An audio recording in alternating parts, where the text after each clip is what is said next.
Hello, very warm welcome to everyone. Warm greetings from the whole team here to this first session of the Sanjeevani retreat. I hope that the sound is okay and would love to thank you. And very warm welcome to come into camera if you're happy to do that. It makes a feeling of being together in the limitations of technology.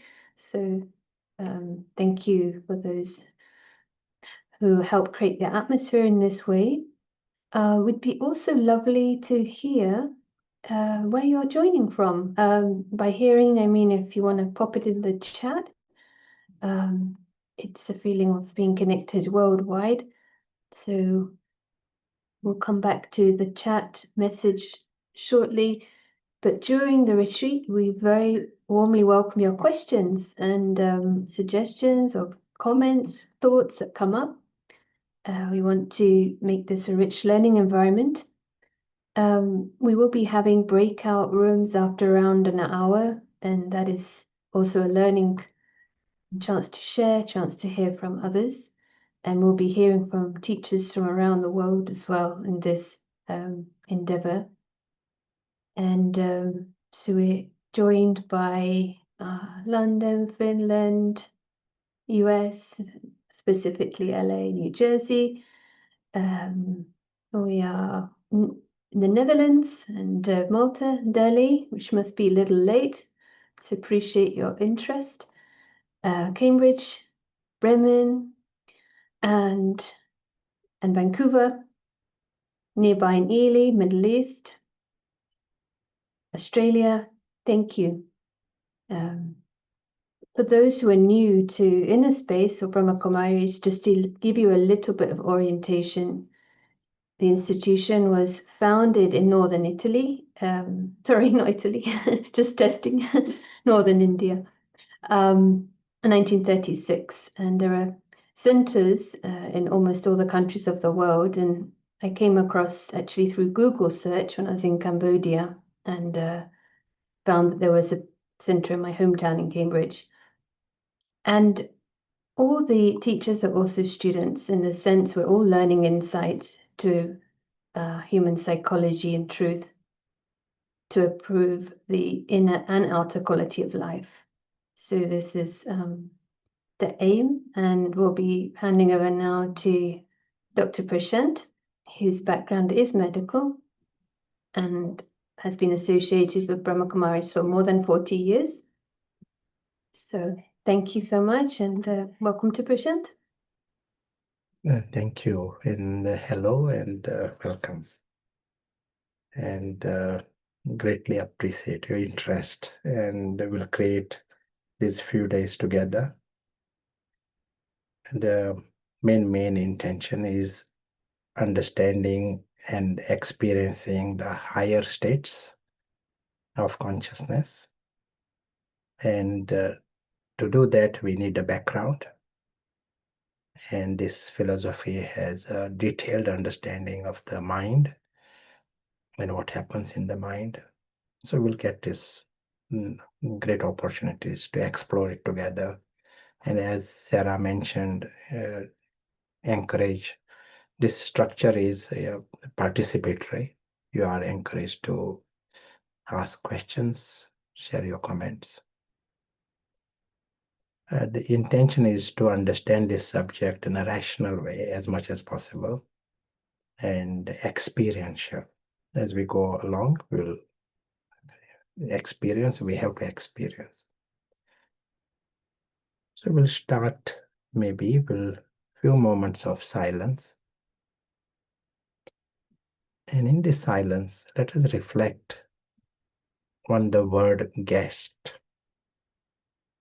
The word guest is a very important word for us. It has a spiritual essence. So just we are reflecting on the word guest.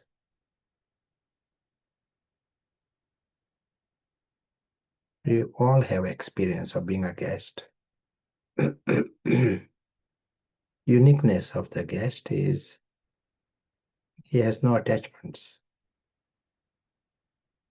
He is very much involved. At the same time, he is free.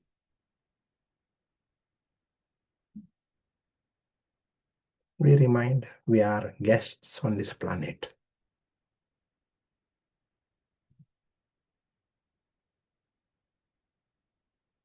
We are guests because we have a guaranteed exit. So we are not from here. We are guests on the planet.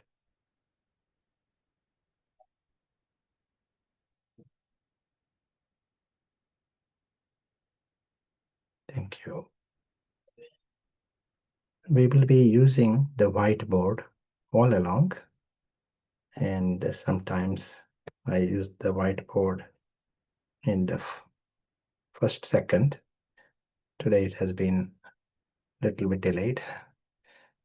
So you will be able to adjust your screen so that you can see the board. And we try to understand our life and various feelings, emotions that come to us.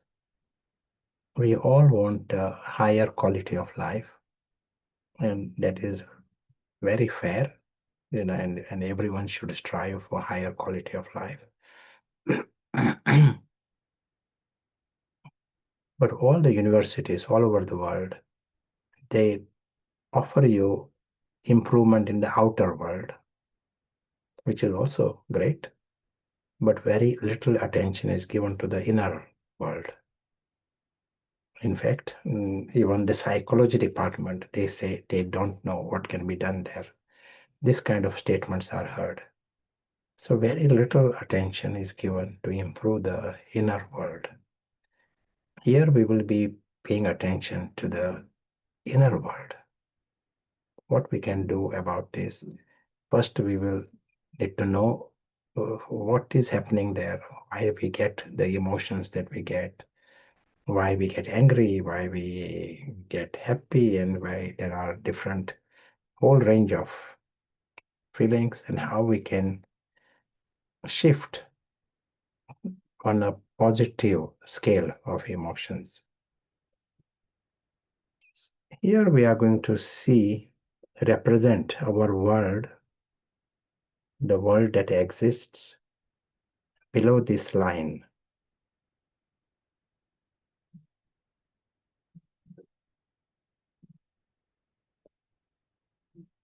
Let us make it a straight line. So here is our world. And in this world, there are lots and goodies there. The body is here, people are here, and different objects are here. And of course, we have got our money there. So we find ourselves in this world.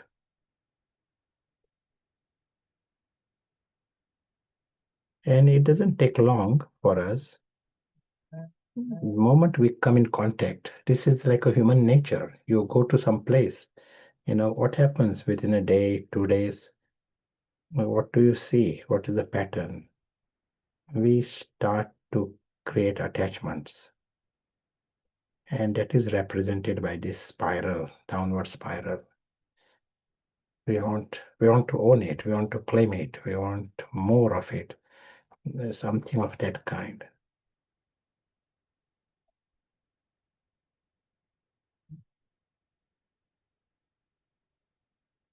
And more we create attachments in that world, we are becoming subservient. We become more and more dependent on this world.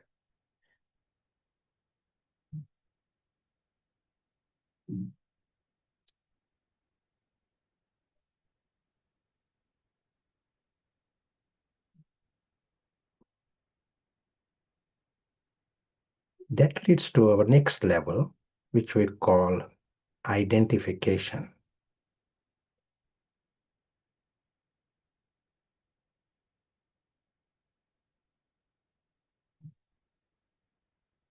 We'll explain what it means.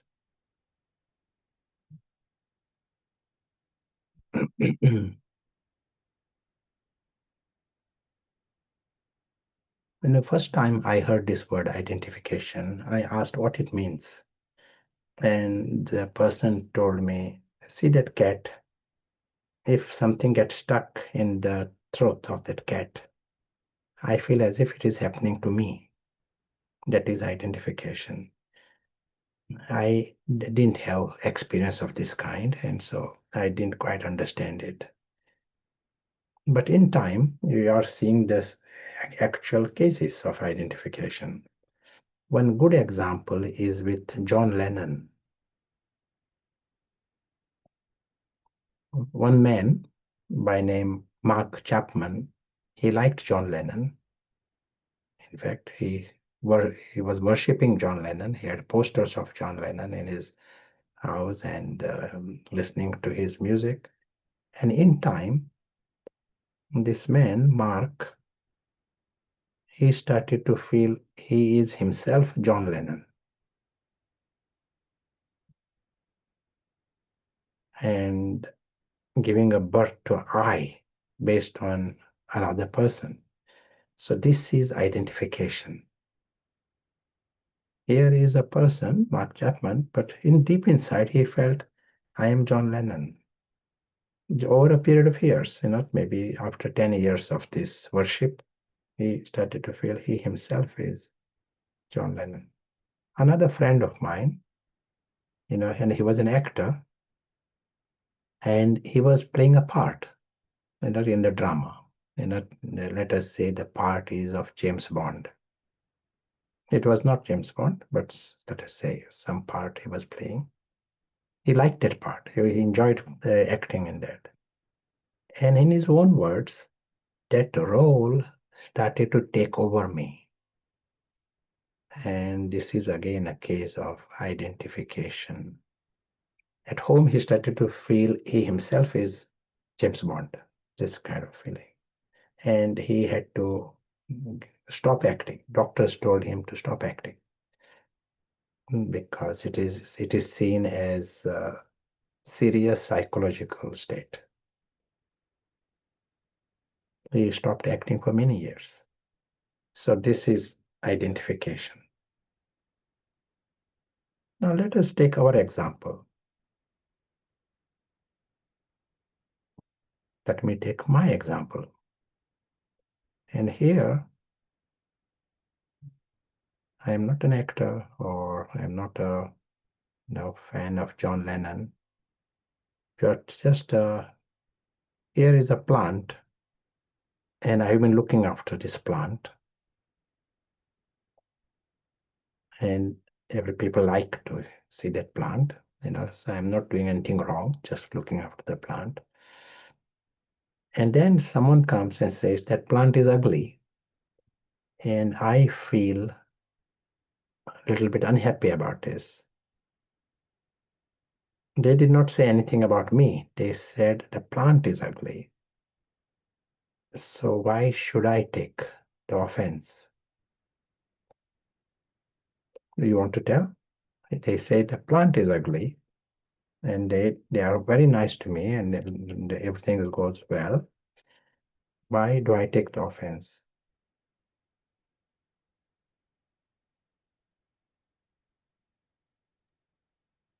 Good question. They criticized the plant, but not you, yet you felt like they'd criticized you. So someone saying maybe you identified with the plant or the tree as it looks like. Because I love the plant, maybe you sort of feel in that way connected. Because the plant belongs to me, and in a way, it as if represents me. It's my plant. Attachment to the plant. You feel responsible for the plant. Yeah, very good.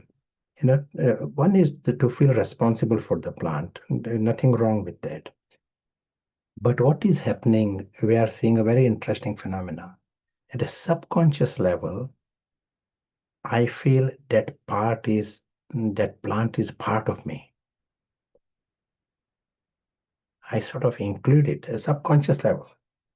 Subconscious level, I give myself self-respect based on the plant. I feel good. People are praising the plant. It's sort of, I feel good about this. Not consciously, subconsciously. Subconscious level, I feel that plant is I. Subconscious level.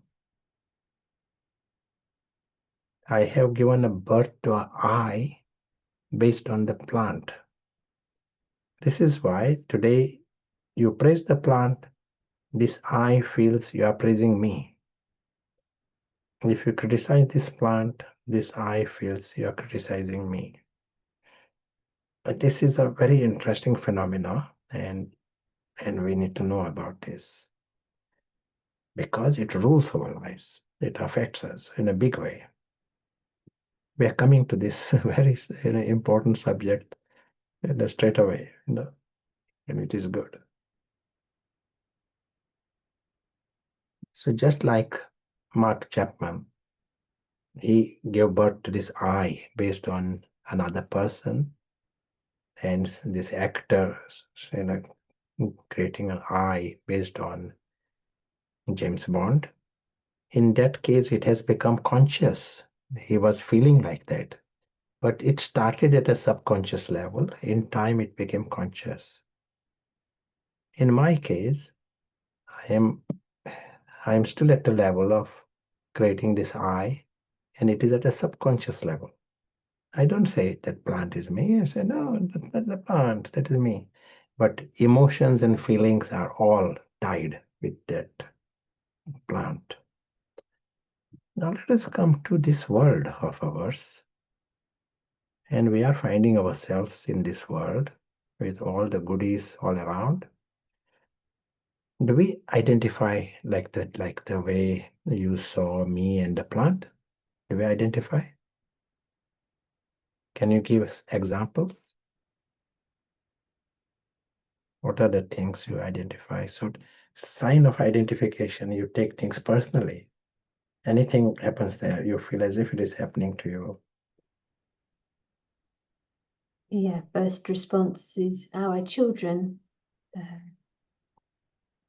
Yes, identify with children. Agreed. Feedback at work, the body, our job, home that we live in, maybe the place, the country, city, job title, yeah, career in general, religion, the family. See the whole range of things, but many gross and subtle. We don't realize this. Like for example, I may not practice the religion that I am born, but I can identify with the religion and take things personally, and one lady, one girl here in Cambridge, she said she was in some city in USA, worked in one company for 2 weeks, she said. And then she came to this country, and someone said something about that company, and she said she noticed she was identifying. She took it personally. So doesn't take long to identify with any of these things. Now, what happens the moment you identify? Let us take this I. This identity, deep inside, feels very insecure. We all want to be secure. No one likes to remain insecure. But so this I that is created, is insecure, and when, because its world is changing all the time, so all it wants is to feel secure. Everyone praises. If you're identifying with the plant, someone praises the plant and all, I feel good. Someone praises, gives me promotion in the job, it makes me secure. So when things change a little bit, I feel insecure. When I'm insecure, some cascade of other emotions follow. There is a desperation inside just to feel secure.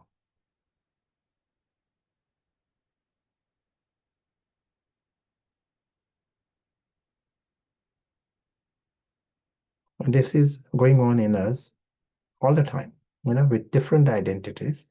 We'll see the scale of it soon, but we find ourselves in this mind of some desperation that I want things to go well. Now, when we are at this level and some uncertainty comes, I want some better job and there's uncertainty about it, then we call it stress. Stress is defined as desire uncertainty complex. You need something, there's uncertainty, then that is defined as stress. You need these both factors. If that uncertainty is gone, even by losing the job, you are not getting the job, then stress disappears. It is you need uncertainty also for the stress factor. Now, something else can happen. You are not getting it at all. You lose it, whatever you desperately wanted. So what happens now if you lose it? You find yourself in anger.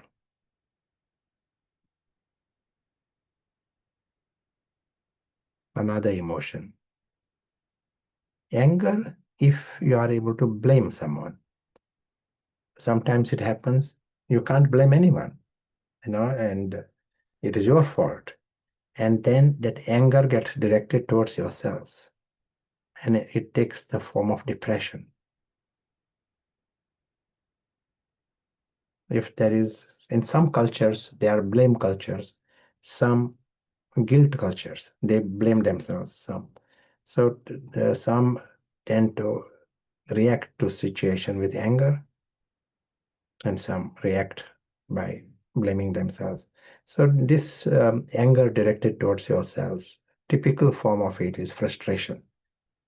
So you are not angry, but you are just having this anger inside in some form.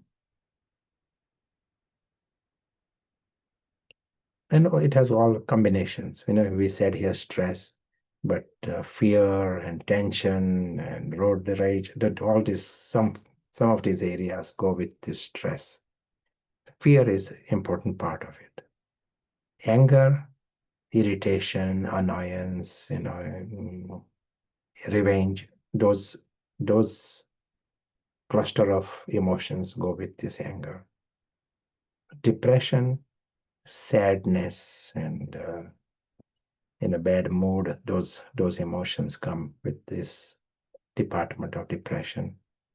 Broadly, we said depression. Sometimes I don't get it, someone else gets it. I desperately want it and someone else. And I find myself in envy. You will see the whole range of emotions. They come from this origin, and origin is the false identity.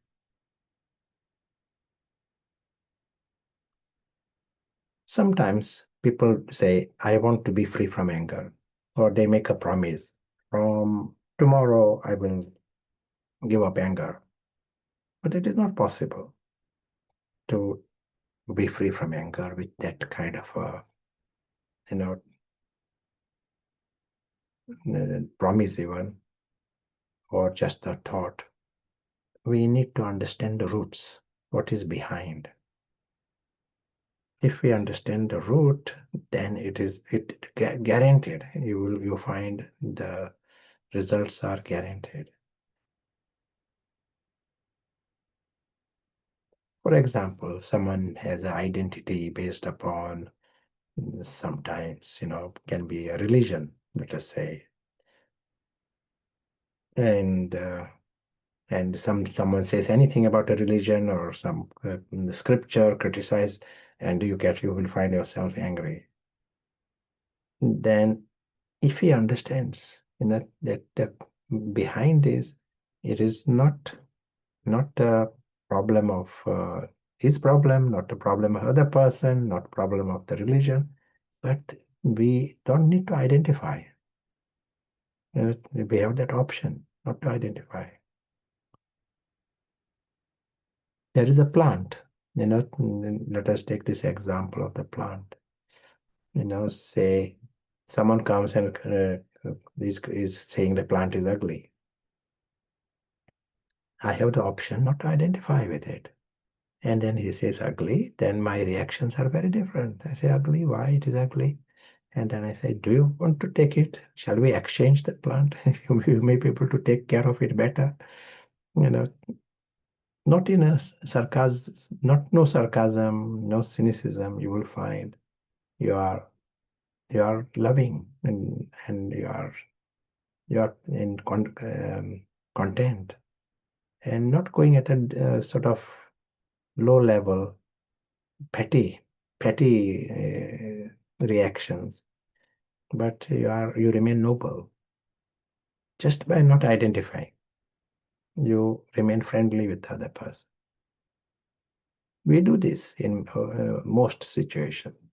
Many times things happen and you are not identifying and you are very casual about it. You go past it. But when you are identifying, it becomes you take things personally. It hurts you. The real problem is we don't notice that we are identifying. That is the problem. And today we are discussing the subject, and that will help us observe over the next week various identities that are created by us. Right now, you won't know. I identify this, we would not know. But in life, situations will come that will show you that you are taking things personally here, and there are emotions. In fact, anytime you get any of these emotions, it is 100% sure there is an identity behind it. Any situation comes and you feel you are annoyed by it, it annoys you. What is happening, what someone said, or just anger comes or stress comes, you almost be certain that is identity. And good for us to observe it. Just by observing it, what really happens, you see the absurdity of it.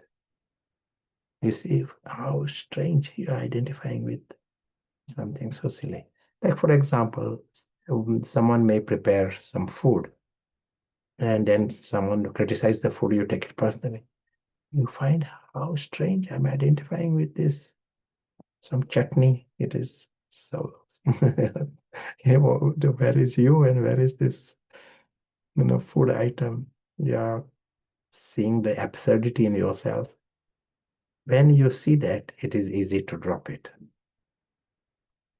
If you have not even observed it, it remains. It is like the robbers, if a robber is not seen, robber can cause more harm. If you have seen the robber, it is easy to stop him. Same thing happens. You have to observe this. Do you want to say anything, add anything? Yes, thank you. It's creating some reflections and queries. Just from my side, was thinking very helpful, just this one point to be aware that if we feel upset or angry or frustrated, then behind that is an identity. That is helping, because I notice I've made the biggest progress when I've stopped the blame game. It's so much easier to outsource and say someone made me feel this way, and and not take responsibility, but when realizing there's something that I have to do to come out of this mindset, and in a way become thankful for that situation to raise the awareness, and so we become empowered. So that's what came up for me, and there are a couple of questions and some comments. Thank you for those.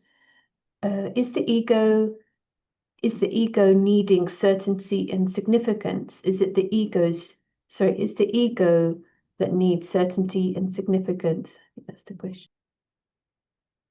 Yes, just certainty. That's what we had spoken,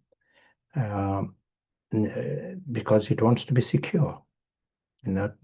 We all want to be secure, and this I means it is you. We are not sort of, when we are identifying, we are not just academic about it. It feels as if it is you there. That is what happens. And it personally makes you feel as if you are in big danger. Someone, this is the fallacy of human race. They can identify with shoes. They can literally identify with him, and they feel as if they are in big danger. And that's why these huge reactions, survival reactions, take off. They have to address it by fighting, and trying to protect this false identity. Our answer to this is to remove this false identity, and then you become free from that whole department. So much freedom. Just you observe few of these, you notice mind is freer from lots of these wasteful emotions going around.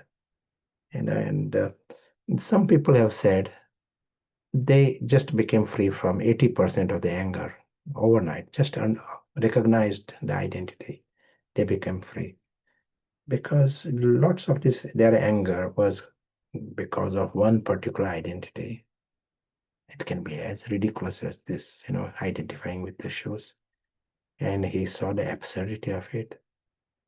And once you observe it, the next time things come, you see that is how silly, he doesn't blame others. He sees he is able to step out of this identification.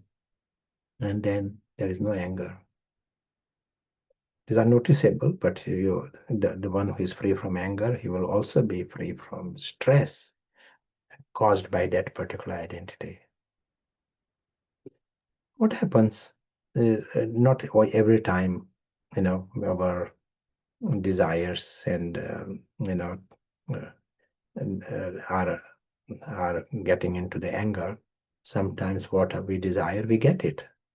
People praise you, and you get a bigger hat, and you get a bigger rank. And what happens with all this? The Mr. Ego gets bigger. It is a nourishment for this ego. And bigger ego will have bigger angers, and he will have bigger depressions and bigger envy. Everything becomes big. And this is the direction the world is going.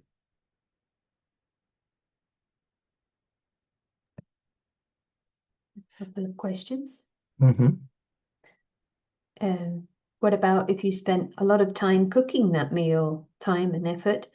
I think feeling bad if someone does not appreciate it is okay. The problem is if you keep that emotion for a long time, but letting the other person know how you feel and then move on, it's okay. It's maybe more of a comment, but if you have anything to add. Yeah, what we want, when identity is small, your emotions also stay for a short time. But these identities don't stay small forever. Once they have taken birth, they get bigger very quickly. And then these feelings also get bigger. But we have the option not to go in that direction at all. When you are not in this these feelings of desperations, and you experience other range of emotions.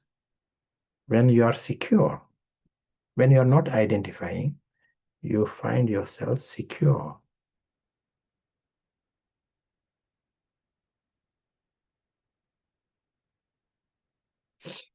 We will see it, the spiritual side of it, but enough.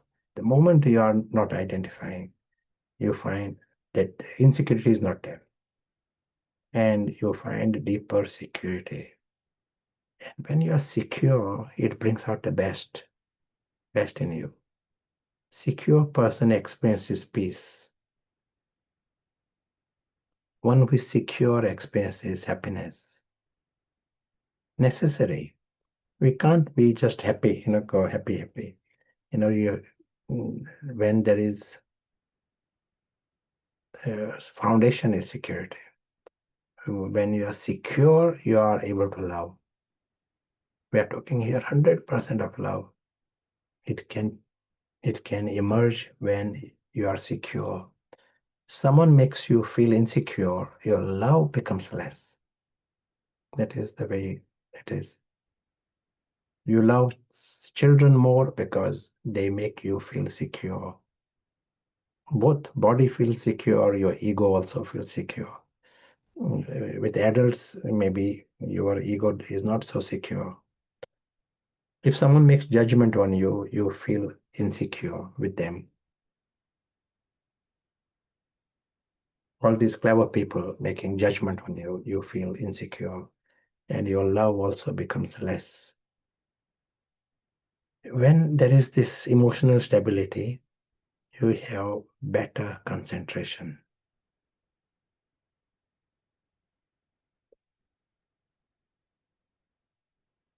And all of this, improves. If you have better concentration, you are able to, anything you are doing, it will be better, more efficient.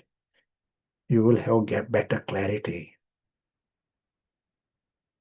You understand things better, see things better. Like right now, we are talking about this identification.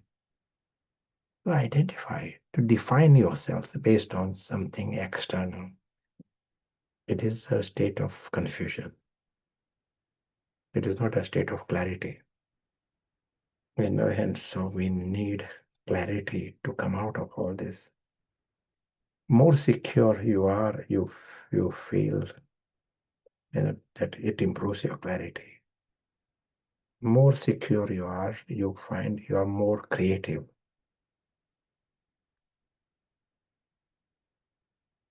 Could we bring Nice to know that feeling of secure, that is the foundation to experience richness of the heart and richness of the head. This peace, it comes with its friends. And so also concentration comes with its friends. Can we ask something? Yeah. It's very beautiful to have this atmosphere to observe and see the secure mind and know that that is in our hands. But there's a question here which is trying to understand, do we always take it upon the self? So for example, the question is, does this mean that we need to stay in, say, an abusive situation and pretend we're not affected? I mean, that could be at different levels. Could be the boss verbally, or it could be a relationship physically. Could you expand a bit on how to understand the context? Yeah, sure.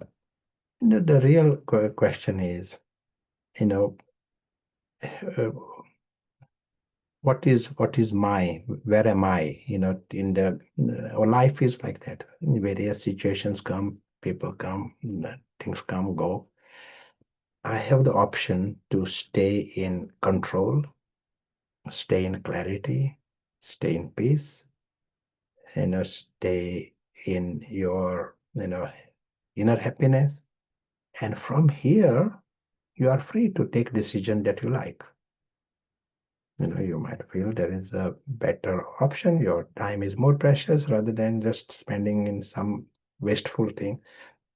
It is not because you are getting great sorrow, that's why you are going out of it. But you might say you got something more useful to do in another situation.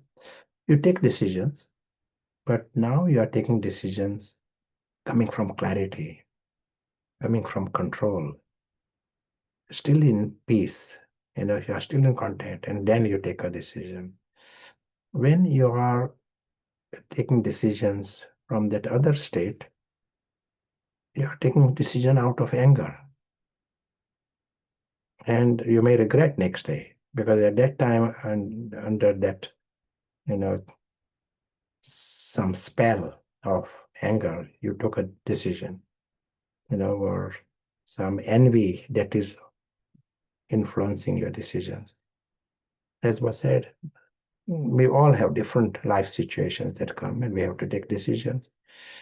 Are decisions coming from my own confusion and own sort of some kind of wrong posture? Inner posture is wrong, and lack of control. I myself not in control. We have the option to get myself right, and then you act from there. Like, for example, the example we gave, someone is saying plant is ugly. He may be very honest and very nice friend. Do I really want to lose a friend just because he said plant is ugly? And how irrelevant that we may be very useful friend, and that can be a very rich life having him as a friend. That's why we regret if we take decisions from anger. We regret. Well, I hope that helps answer the question. We do still deal with it. This is the main message. Like, this doesn't mean becoming passive, but the decision is taken from that clarity, peace, and sense of self-awareness and control. And I think it challenges the programming that perhaps we've had without realizing that we need anger or stress to get something done, or to be assertive in a way which is, perhaps from a seed of insecurity. So maybe if it's not clear now, in the coming days when we explore a bit more, that will help as well. There is one more question. When we do achieve this, with us kind of made that secure space and come into interactions in life, but others might identify with us. I don't know in what form, but what do we do? And others identify it is their problem, and they have to fix it. We can't. It is not in my control what is happening in the world and what they identify with. But if I free myself from it, is like a wrong posture. This identity is like wrong posture. I come out of these wrong postures. I am in the right posture. I will be more useful to others also. Otherwise, we have created this world where everyone is, in a confusion, and everyone is creating problems to everyone else. So let us ourselves be more useful to others. If others don't support us or something we're involved with, is it because we are acting from a wrong identity, or could they be wrong? Mind to repeat the first line? Yeah, if others don't support, is that because we are wrong, acting from a wrong identity, or someone else is acting from a wrong identity? Life is like that. Some may be supporting, some may not be supporting. Life is. That is the way the life is. Not a reflection There are on, many reasons. yeah, not a reflection on the identity at the time. Yeah. Now let us come to some experience based on what we spoke so far. We are speaking of these identities, and it also means we have the option not to identify. And we use the word the detached observer for this. And tomorrow we'll get more chance to know more on this.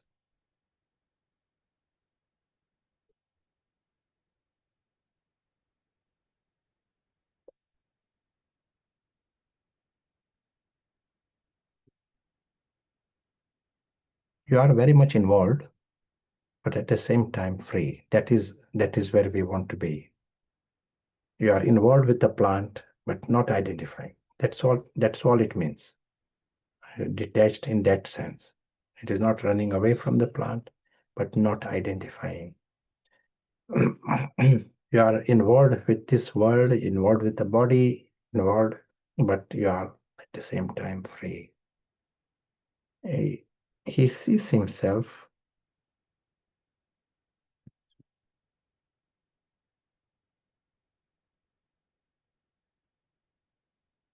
involved in doing everything, but a witness. And this witness is invisible witness.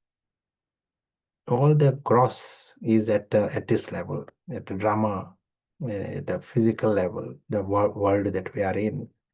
That is where all the gross things. And so here is the observer who is involved. At the same time, he is detached. Detached involvement is free. Let us try and grasp this perspective.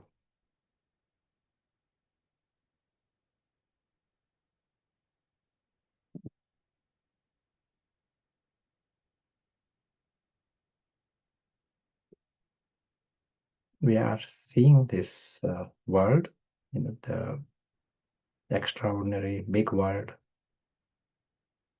and we are trying to grapple the perspective of the invisible observer.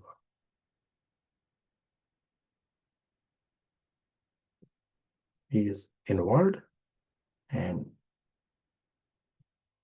he is not part of this.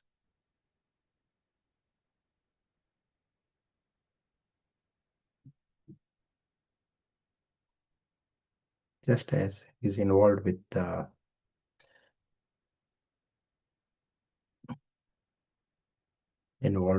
body actions, but at the same time he's a witness, not identifying. He sees himself as a traveler. He is associated with all this, but he is more than. He is seeing the bigger map of his journey.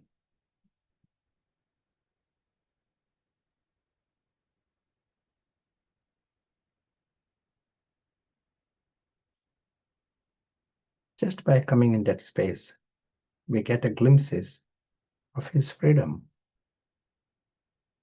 We get a glimpses of his security.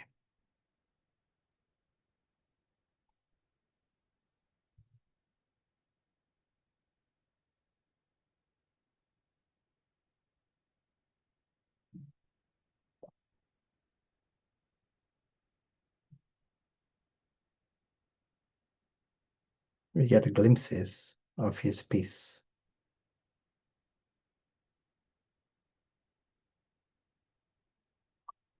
Detached observer, invisible witness.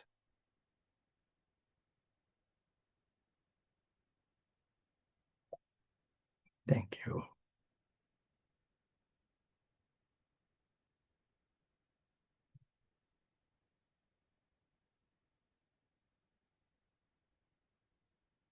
So what is the spiritual model? How does the spiritual approach, how does it see this, what is happening here? The spiritual model says the world is the same life is going on. There are people and there are houses and dollars and religions and all the goodies are there. But this invisible observer, he's the one. This is our true I. To identify with everything else, we said that is the false I. So where is the true I? True I is associated with all these, and he's not part of this. He's not part of this world. We'll see this in some detail, tomorrow, in the whole aspect of this. But enough to hear that this invisible traveler is the one who is coming in this world, is associated with this world. Just like there is a plant, and there is someone else who comes in contact with the plant, leaves the plant, and plant is there. That false I is locked in that level of the plant. And there is someone else very different. In the same way, on this larger map, this invisible traveler is associated with this. The moment you play with this, you are discovering the option of non-identification.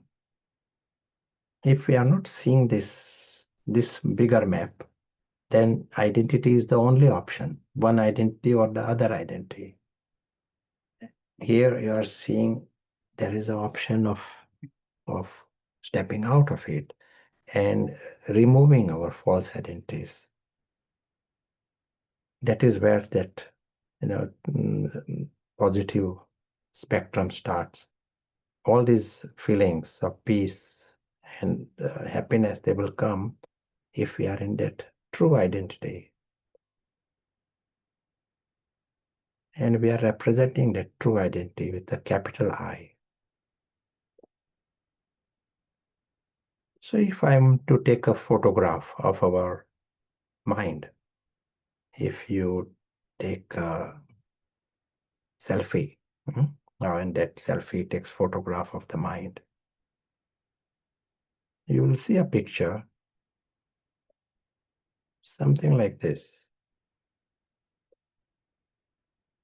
where there are lots and lots of this I inside.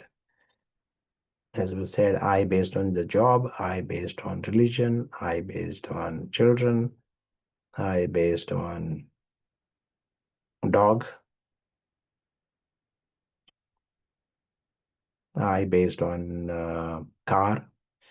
And in the midst of all this, there is the true I. But that true I has become very, very small.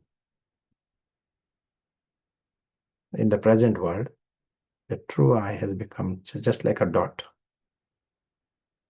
We all started, whenever we started our journey, we started clean.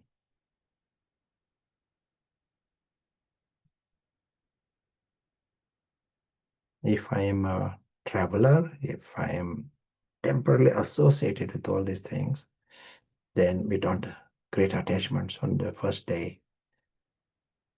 In that plant, you started creating identity only in time. John Lennon, he created identity after 10 years. It takes time. So your first day, we do not create identities. We are clean. But as time progressed, we are now getting the idea what has happened to us, what has happened to human beings.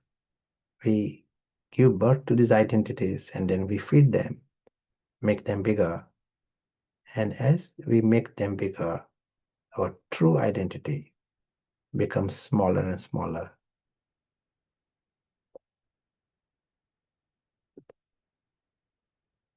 This is like the shift of human personalities.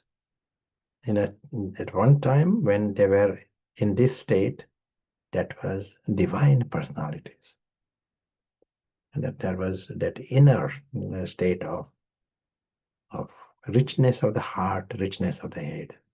That was what was experienced by them personally, and they are, as was said, they are useful to themselves, useful to others. As this illness grows, then it is a different game altogether. Each of these identity is insecure and can be made more insecure by smallest situation, ready to declare a war. This kind of state we are in. Yeah, you want to add anything, say anything?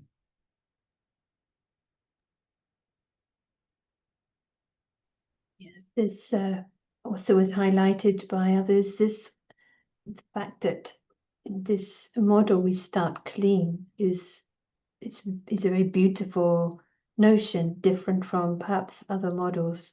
And it builds a strength. And detached observer, it's nice to really play with the concept and see the positive aspect of freedom that is coming, independence, equanimity, and with that is a sense of wisdom and power. It's not meant that there's not being aloof. So I think that's something. It's it's an identity thinking that is so so great. Then it's not what is spoken about. It's not withdrawn or distant. It's a kind of a serenity that born of this security. So I think it actually connects us even more with others. We're not distracted by our own subconscious insecurity and the agenda to be secure within the self. We're actually open. My experience have been more feeling connected to others. So it's something to experiment with. Question: is the lower mind belonging to the human being in its perfect stage? They've talked about a golden time, but maybe in the perfect stage. Is the question clear? We start with this perfection, and that was a long time in the past. That was the way each one of us, we can see that, and things have gradually grown at a deep level. These identities have come in, and these identities give some excitement. Some praise comes, job comes, and there is the excitement of these identities. But then these identities remain. Job disappears, but identity remains. And we take these identities and create they are like the, little areas of illness in the system, like an alloy within the soul. But now we have the option to do something about this. Every minute you are creating time to grow here, you are changing the game. Ordinarily, the game doesn't change, but you are creating minutes where you are creating time here. All these identities dissolve, they become smaller, and that is a victory. And you will find different words are used to support this process, how we can nourish that higher consciousness within us.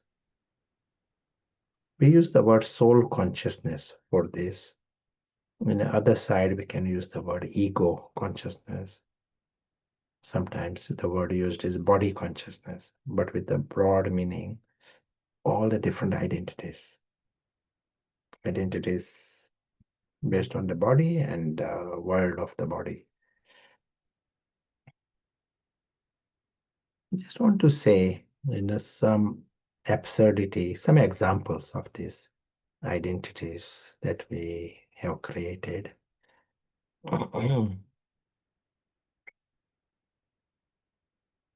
You will find, angers, exist because of these identities. 100% of the angers. Wars take place because of these identities. It is not possible for wars to happen without this ego. They themselves say this. There's big ego in war, so they know this. They use that language also. So here is the world we find ourselves, and let me see. Yeah, we create all this. So this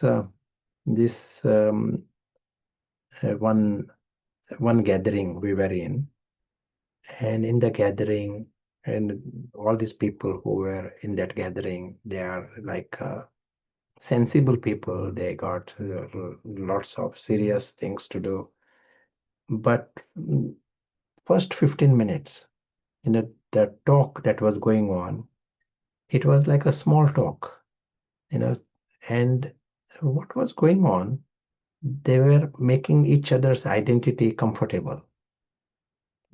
Someone is praising something, what they said, and so someone is praising some superficial things, like, literally your tie is nice and your hat is nice and your car is showing interest, And deep inside, know that they don't have really interest there, but they feel they have to please each other's ego, then only you can proceed further. And this is the way we have created our society, ego-based society, where coming to a small talk and small concerns, and ego is really minding it. Otherwise, ego can block it. It may be useful for the world, but this identity can create a hell for you if his tie is not appreciated, or his things. Just like here, we took the example cooking. If that cooking is not appreciated, the person takes offense. Person is minding it, holding the grudge sometimes for longer period. So this is the way world is. I'll give another example. The one girl, she said she she tries 8 different dresses before she goes out to work. I was thinking, what is it that makes her? We all identify with the body, but what is it that makes anyone try 8 different dresses? And in her case, what was happening? She is pretty, naturally pretty girl. And imagine, from young age, everyone tells her, you are pretty, you are pretty. And poor her, that identity based on appearance has got bigger and bigger and bigger. And now she goes to work, and no one says anything about her appearance, and this big eye feels very uncomfortable. She says something is wrong. And so she has to go and buy another dress. And she comes next day, with another dress, hoping someone will say something about. And no one says anything about the dress. They praise someone else's dress. This eye, the big eye, is finding itself, life is a torture, like a wrecked. And that gives you an idea, how we can create our own problems and problems for others also by feeding the wrong side in them. We might mean nice, we want to, sort of give compliments, and but overdoing anything of this can be, we need to be aware that it can feed the false I in them, and then they have to deal with that. It can wreck their life. Ultimately, each one is responsible. We are discussing this subject today, and we need to take responsibility.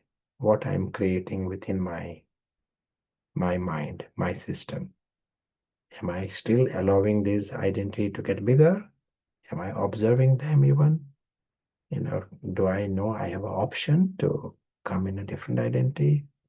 Do you think I am nice to others by feeding their ego? Or do I know how much harm I'm creating by innocently flattering them, when it is not required? All of that, just a question for us. When we see the bigger map, we understand what is true charity, what it means to be a good friend, what it means to real help, and even for ourselves, what is the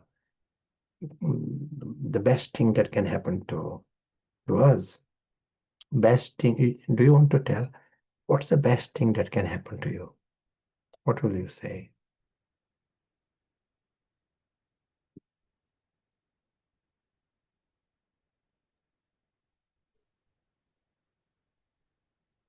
In the context, as someone saying beloved, the best thing that could happen is to experience love.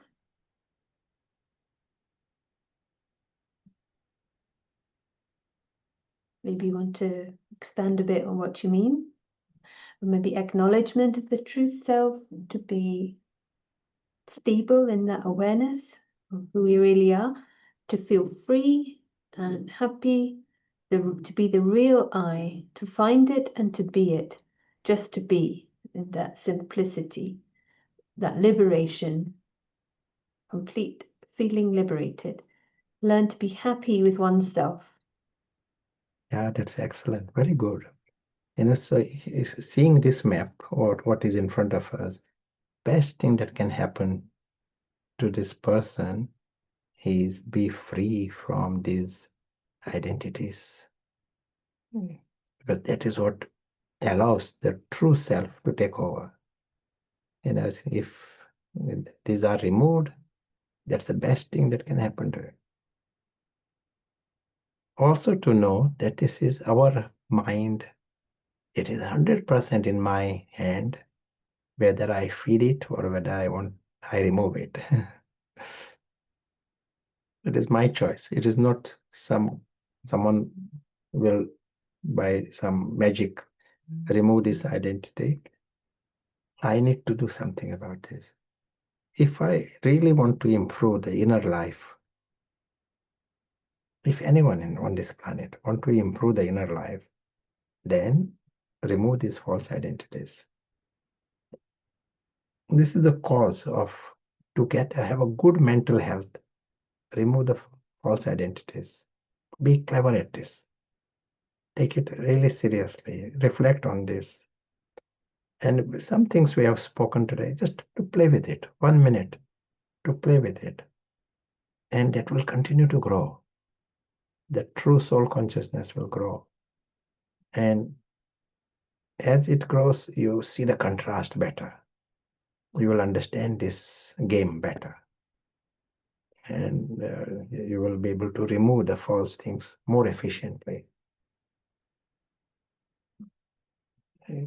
Yeah, the more you are doing this, you are then coming to this soul conscious state. And as was said, this state, silently,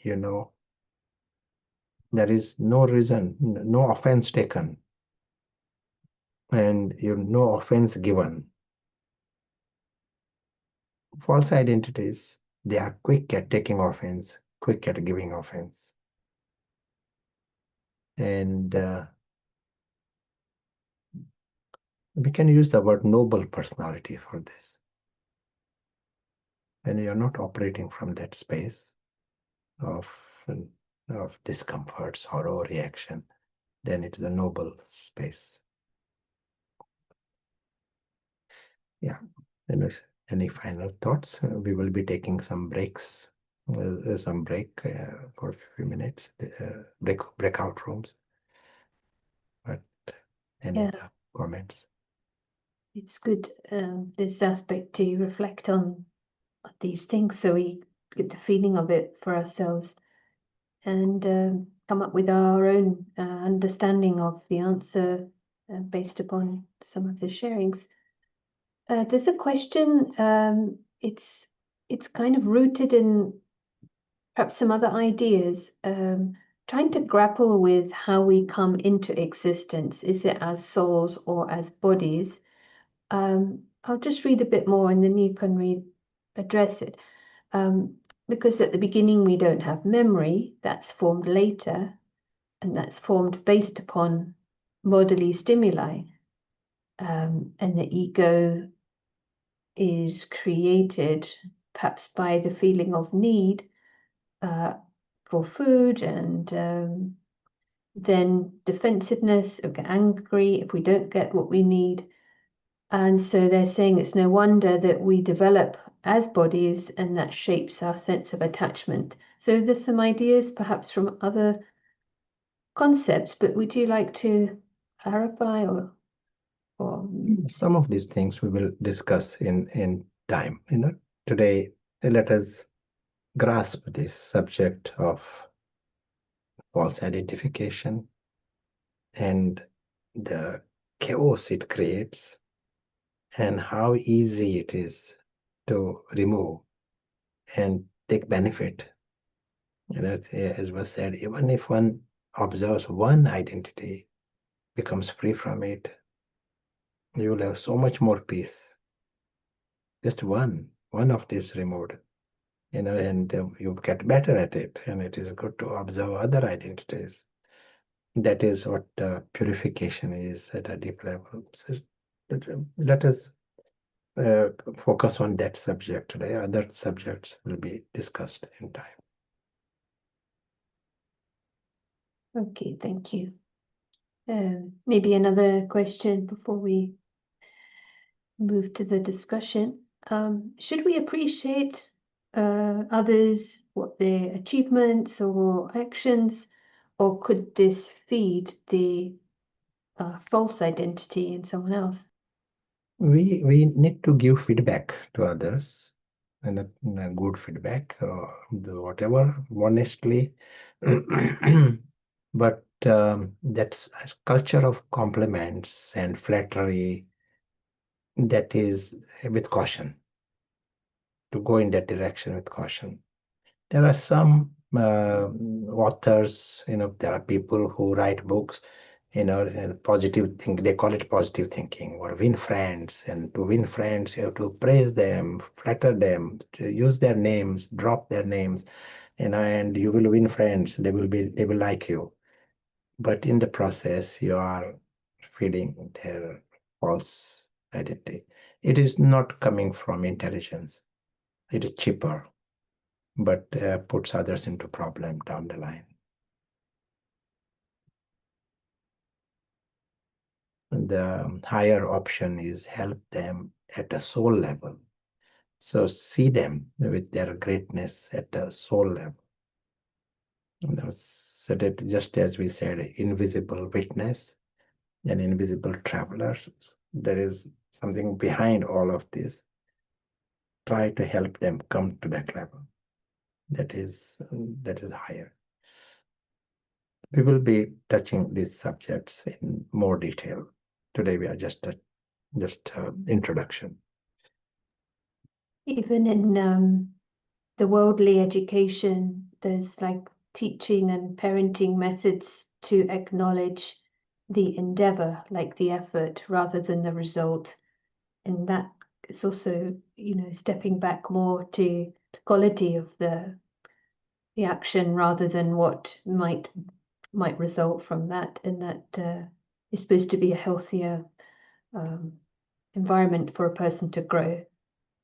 So it's not just dealing with the spiritual subtlety, but it's sort of in that direction, more balanced. Mm. So yes, thank you for the question and all the questions. So at this point, it's over to you, and this always good to hear and have a chance to speak. So the question we could pose for discussion is, what are the different kinds of false identification that you've observed or that have come up, and what's the answer? Do you want to add anything to that, Prashant? No, this is good. So before we open up the room, this for some may be a new thing. The aim is to be able to have a chance to share. If you're able to come into camera, that's really nice for the group. Nothing is recorded. There may be an obvious coordinator, and they will just maybe start by inviting others. Aim is to get a chance for each one to speak if possible. If no one is obviously coordinating, you can do the pass the ball. So someone can start and then throw a virtual ball to someone else to invite them to share. So enjoy, and we look forward to welcoming you back in just over 10 minutes. Thank you.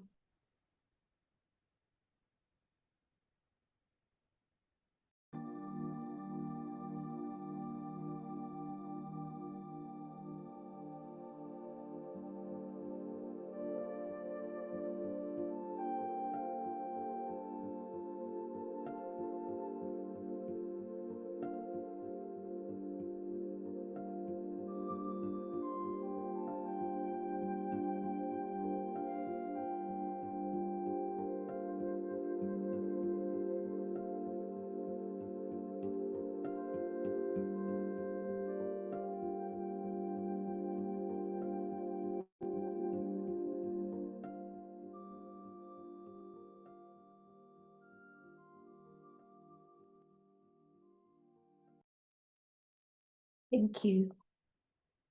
Nice to have this pause, and it'd be great if we could now invite Sanjay to share some of your thoughts. Sanjay Rajuga, teacher and student with lots of experiences of putting things into practice. Well, good evening to you. Yes, good evening and hello everybody. It was a nice conversation in our room. It seems that everyone there knows the answers. We talked about the gross identification, with the religion, with country, and other things that are in gross. And we also recognize that how to recognize that you are identifying with something, and it is a very nice way. When you are triggered to an emotion or something, even a positive emotion or negative emotion, it doesn't matter. It means that you identified with something. When you are praised and you feel good, or when you are defamed and you feel bad, it means you identified with something, and you are kind of slave, even we might say, to the outside that goes around you.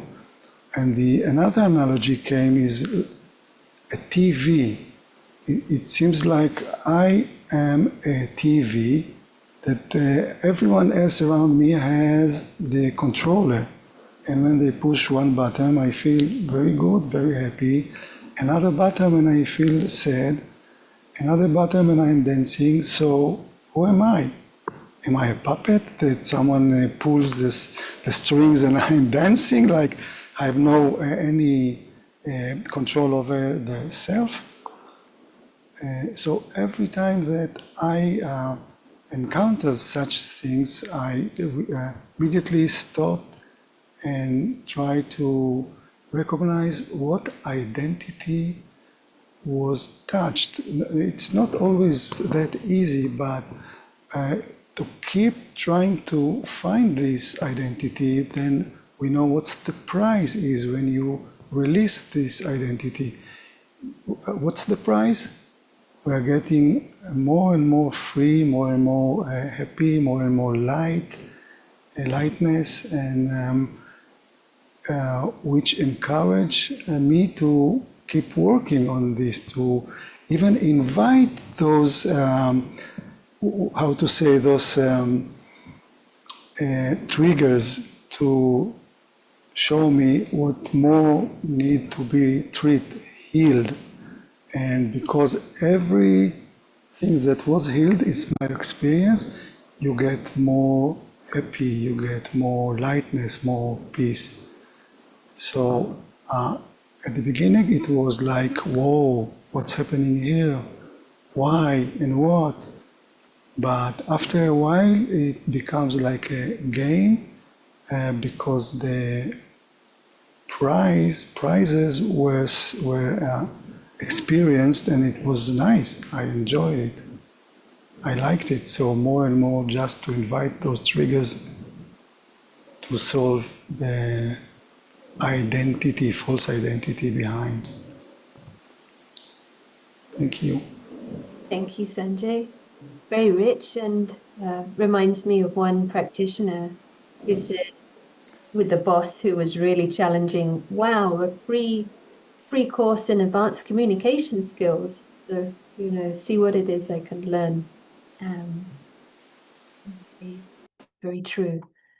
And, this image of being inflated and deflated like a balloon or a puppet, it helps to see this is not necessarily or a quality of life. And also the observing, but as it came through in your sharing, with a sense of wisdom and from strength. And like in the drawing Prashant had on the left, you had the seed of everything positive of the true self and the original. We can bring the light there, and when we know what's right, feels right, we know what's wrong. So we're bringing that growing strength. I'm saying this because I know I myself could have got caught in analyzing in the dark, observing, but as if in the soup. So yeah, thank you, and be happy to hear any other thoughts in the chat. Welcome back to Prashant.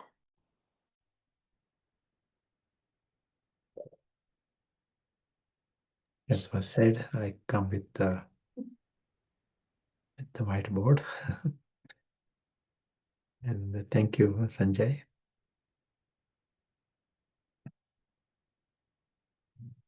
Just a few words on subtle forms of identification.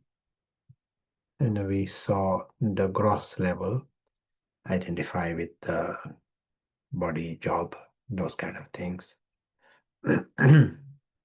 Maybe choose dog. But then we create identities based on an image. I am the one who is always right. This kind of image. I am the one who is always punctual. And the thing is, you are punctual, and you are, maybe all these things are true. You are always virtuous, and you are loving. No doubt about it. In whatever things you are doing, you may be really good. But if it is used to create an identity, then it becomes a problem. You are then back in the same camp as any other identity. So this is the reflex, cleverness we need to have. Be involved with, you may have a skill, you are very good, but don't create an ego based on it. Because the moment ego comes in, based on that, you can find yourself in envious. You think you are punctual, someone else is more punctual. It is like these negative reactions come. You may be angry because someone says you are not punctual, or proves that you are not punctual. One can create a ego identity that I never get angry. And now he is the one who will get angry also because someone proved him wrong. This image, in fact, this may be the huge department lots of, I have observed it in myself and need to observe some other hidden identities. The gross ones you can observe, but then there is an image created. Sometimes we don't even know when we created these identities.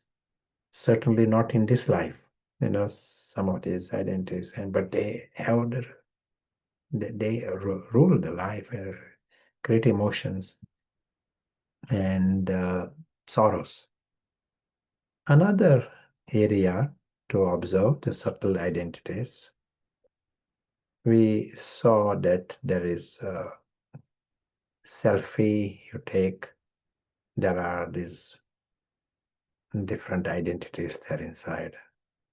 Some are big ones, and in the middle of this, there is the true identity of the soul. And now you are creating time to feed this true identity. And we said, every minute you are creating time there, it is growing.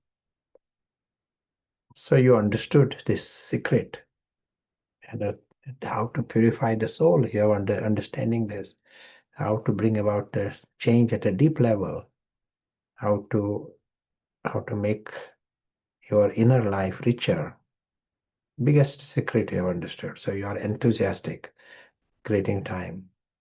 So 1 week, 2 weeks, 3 weeks, there is a real progress. What will happen after 3 weeks? Those who have not heard this question before, you get first chance to answer.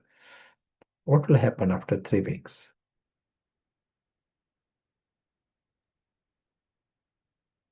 Fascinating question. It is good for us to know, a little bit, see fast forward what is waiting for us. To be forewarned is forearmed, so it is useful. Preempting, empowering ourselves. So yeah, any thoughts about 3 weeks' time? So in theory, you might think we become more peaceful. Someone's saying you might get challenged, but you're sort of, instead of raising the bar, then you might get a new challenge. It becomes a habit, so it's a part of you now. That's positive. Yeah, very good. And along with this, another I will take birth. And this I is, I am very spiritual. My neighbors don't know anything of this. And then you will be sitting in meditation, but it is this I that is getting bigger. I am so spiritual. Soul is left here. Soul is still there, in the cupboard. But you are now, having a special dress and going around with semi-closed eyes, that you are so soul conscious. Earlier, you maybe in the earlier life you had a big identity and you knew that this is ego, you are talking, identity based on job or car. And now you are becoming free from this. You are not talking about these things. And then you find yourselves in a gathering where they are talking about cars and they are sort of bragging about how amazing their car is. Look at me, photograph me with. They're talking about their job. They're promoting their identity. And I say, everybody is having ego here. I must be very humble. So now you are creating an identity that I'm very humble, and this identity can get bigger. Some others might say also, oh, you are so and so is very humble. You like to hear this, and that gets bigger. And as was said, once you are into this trap, identity is identity. It can get angry just like any other person gets angry. He can declare a war, because someone tells him he is not humble, he can get so revenge, any feeling can come. And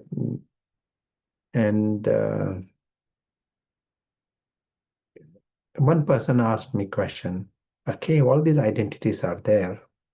Which identity is difficult to remove? There's identity based on the job, based on body, based on people, based on image, as we are saying, based on being humble and spiritual. All these identity range are there. Which one is difficult to remove? And what will you answer?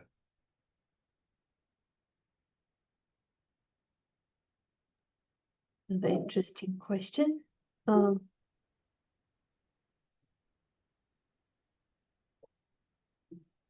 One you have the most attachment to, so it could be the biggest one.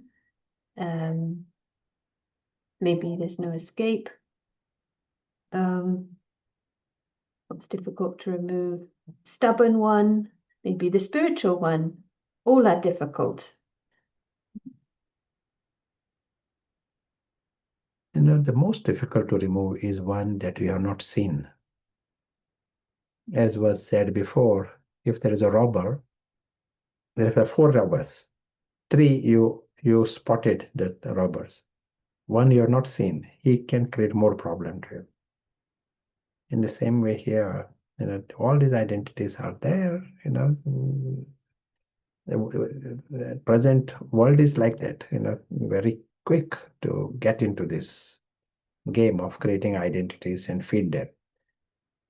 And then you are in some kind of a denial or not having the discrimination to see what is happening, then it will get bigger and get bigger. And bigger identity will meet with accidents, which means it will get into sorrow of some kind. And after sorrow, to detect it is a bit late. It's still better to see it than not see it. But our cleverness lies in spotting them early on. All along was mentioned, once you start working on the true self, you create a contrast in yourselves, your understanding of it. Until then, we don't have a contrast. We can't really see even, that this is something wrong. Take this very seriously, even though we are associated with these ideas even, to take it very seriously. What does that mean? To see yourselves, that invisible witness, not polluted at all by the body, by the role. I'll just give you another quick analogy, and that will help us as a homework also. I want 2 names, maybe I'll quickly take 2 names here. And one is Karin and other is Juliet. There's 2 names. Karin is acting both are acting in a drama. Karin is acting as an elephant, and Juliet is acting as a camel.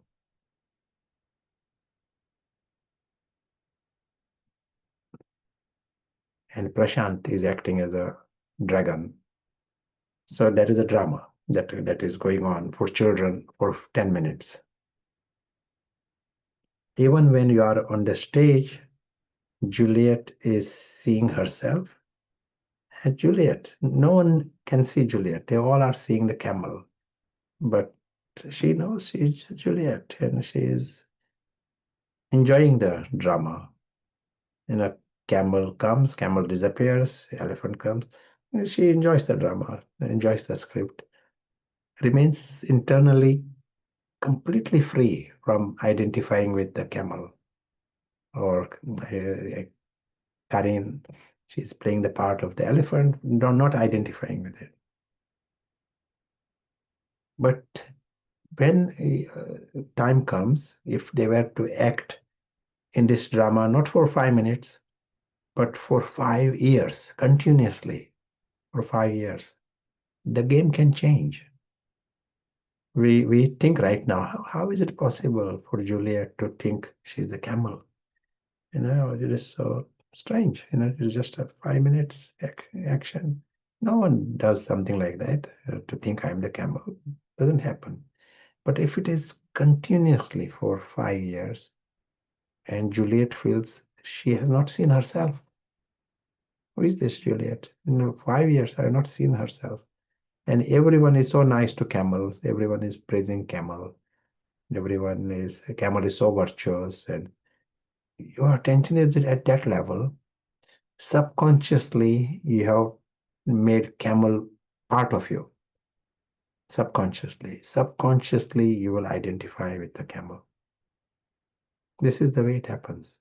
Start subconsciously. You identify. And in time, you have completely forgotten about Juliet and you think you are the camel. This is exactly what has happened to us. And our story is this. What we are saying, identity, identity. You know, we are in this action world, and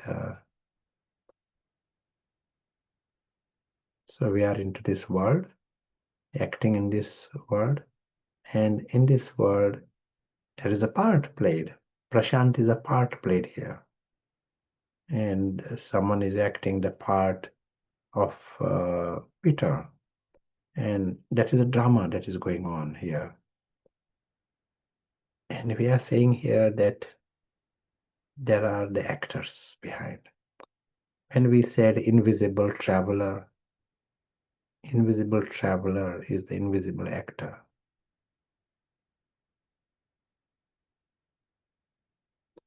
An invisible traveler, his world is completely separate.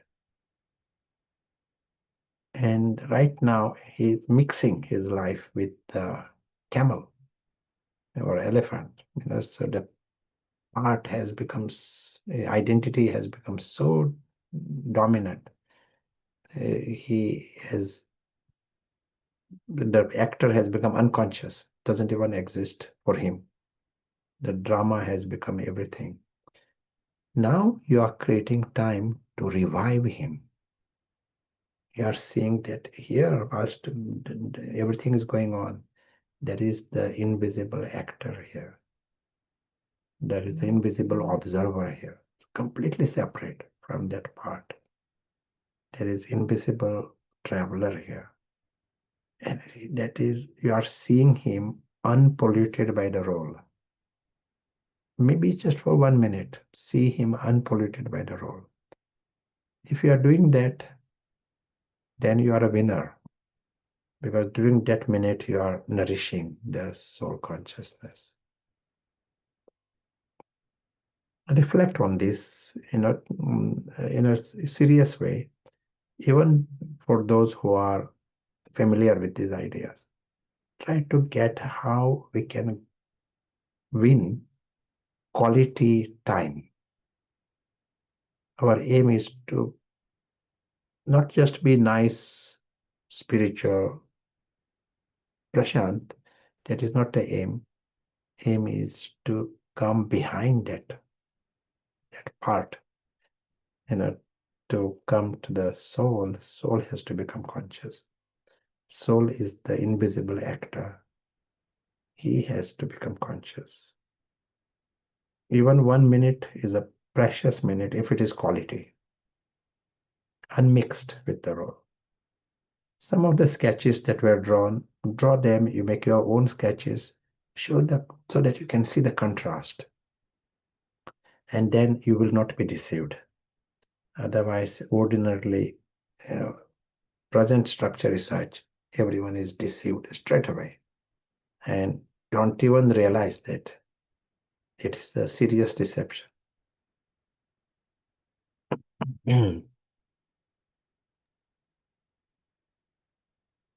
So we will create some more minutes of practice, but before that, if anyone want to add anything. Yes, there are about 4 or 5 questions, if perhaps we could look at them now. Yeah. Would be great. Thank you. One query that came up in the room about, let me see here.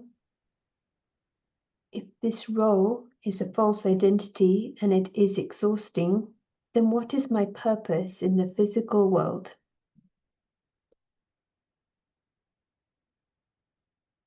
In a false identity, what role is not the false identity. There is a role, like we gave the example of Karin and Juliet acting in a drama. And first thing for both of them is not to be deceived, not to get into the identity based on camel and elephant. Then there is a chance they will discover their purpose, if there is anything. They don't want to give a prescription, this is your purpose, but we have the option to discover our truth. And with that, many other things will come. Yeah, thank you. You've probably addressed some of these questions, but if you want to add anything, how can we see all the small little I, the false identification in the mind, and get rid of it in a detached way? Yeah. We start with one, like say over the next 24 hours, you will come across situations that will help you spot what you are identifying with. Try and have that discrimination to see what is happening inside. Some introvertedness is required. Self-observation is required. Not blaming others, but that is life, that is drama that is going on. But in the midst, am I identifying?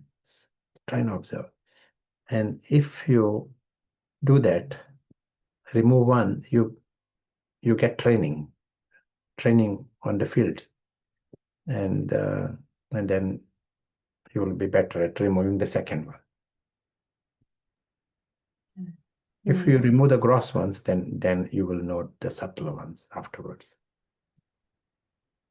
It's like when you start to clean a room, you get more clear about what should be there and shouldn't be there, and you get the power to continue. And yeah, so accept the false identity, but don't get attached. Question? Accept the role. And identity means a deep form of attachment. You mentioned we might be experiencing the benefit of spirituality, and then we can meet with others who are very much orbiting around money, status, possessions, and we feel maybe uncomfortable. So how can we feel comfortable in a world where there is the focus on the small I? How can you connect? Yes, sure. It's just like, say, sometimes you may be in a situation in a military, you are in a military camp, and everyone is, checking each other's rank, and someone is a commander and someone is a brigadier, and they all sort of can't stop thinking of their ranks, and everyone else is seeing the ranks. You go there, you might find it as a joke even. You don't feel I also need to be brigadier there. You see, it is nice, theater going on, and someone you don't even not even bothered to know what that commander means, but amongst them it is a big thing. So here we stay with our higher self-respect, but not go to that lower level. Understand that is all going on. It is like a bigger camp, different people identifying with different things. That is going on, but you stay in your wisdom.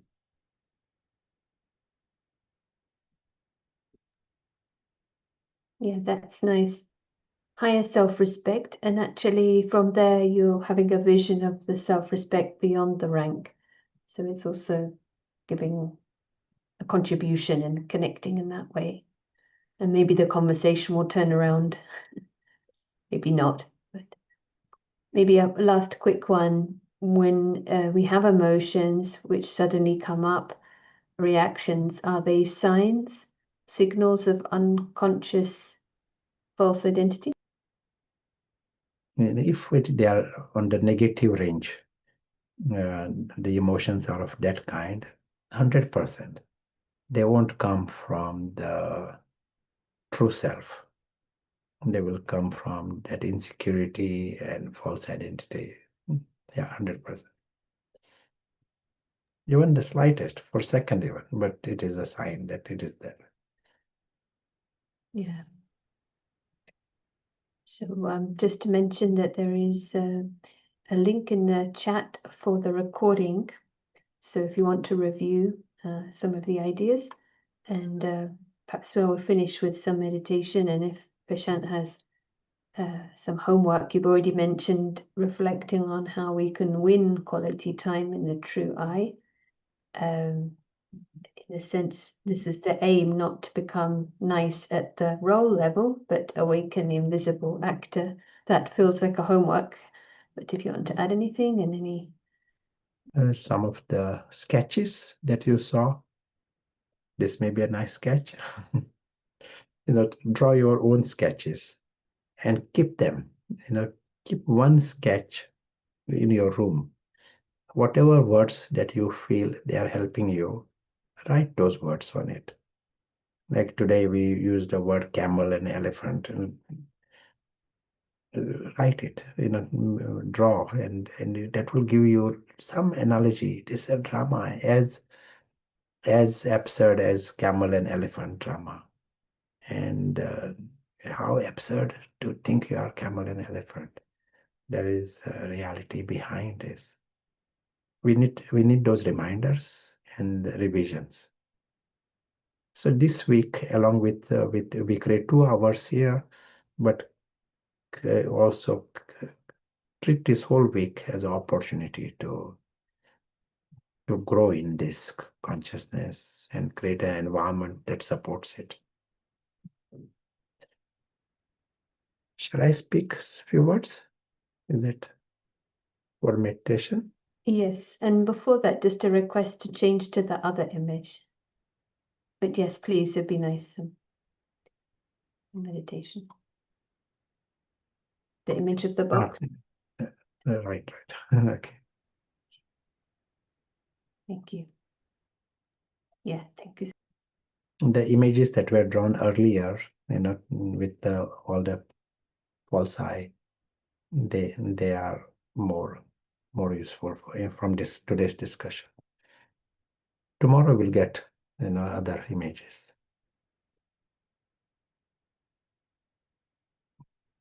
Right now we are using our spiritual sight, and we are seeing this theater, grand theater.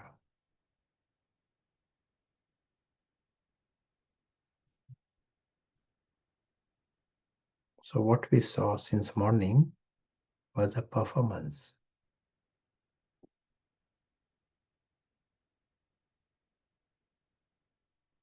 And we are understanding behind this theater are the actors. In this case, these actors are invisible.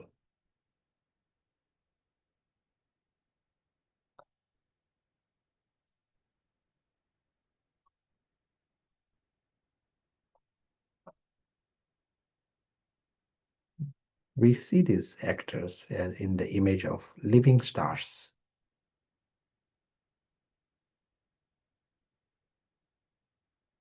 They are invisible actors. They are also the invisible observers. All actors are also the observers. They are also the invisible travelers.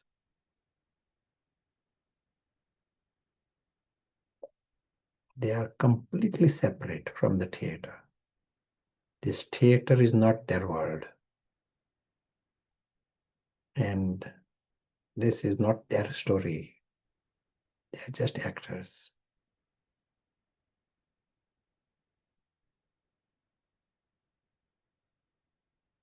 And just seeing this reality behind this, getting familiarized with this extraordinary truth.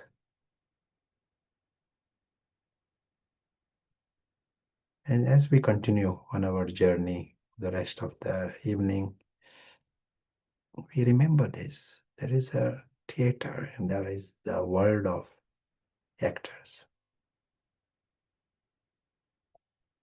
And we are curious to know more about this actor. Curious to know more about the true self.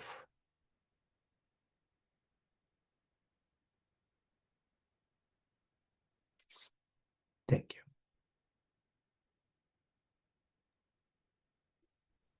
you. Thank you so much. I like this word, curious. So enjoy the next 24 hours. We'll be meeting again tomorrow and enjoy the experiments. You might be able to hear some rowing outside. So game energy here. Thank you. And meet again tomorrow.